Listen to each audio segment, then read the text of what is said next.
Hello everyone, চলে এসেছি নতুন আর একটা রেসিপি নিয়ে তোমাদের সাথে শেয়ার করতে। রেসিপি আমার খুবই ভালো লাগে আর রান্না করতেই আমার খুব খুব ভালো লাগে।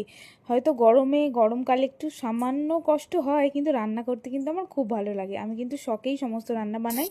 তো দেখো, আজকে কিন্তু আমি বানাবো চিকেন পরোটা। তো সেই জন্য আমি কিন্তু দেখো কি কি নিয়েছি ক্যাপসিকাম, পেঁয়াজ, আদা রসুন বাটা, কাঁচা লঙ্কা, আর তার সাথে নিয়েছি চিকেনটাকে আমি মিক্সিতে কিমা করে এনেছিলাম বাজার থেকে। তারপরে মিক্সিতে আমি গুঁড়িয়ে একটু একদম পেস্ট করে মিহি করে নিয়েছি।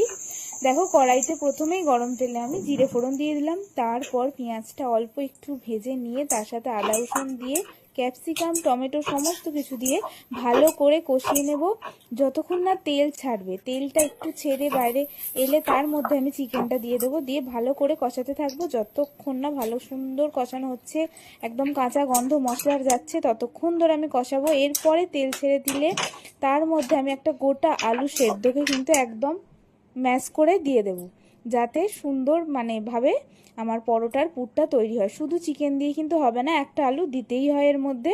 দিয়ে দেখো, আমি ময়দাটা আগে থেকেই মেখে অল্প একটু তেল দিয়ে লেচি বানিয়ে রেখেছিলাম।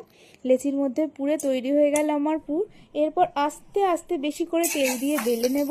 পরোটাটা বেলে গরম গরম ভেজে সার্ভ করে নেব। খেতে কিন্তু হয় অসাধারণ। Thank you for watching.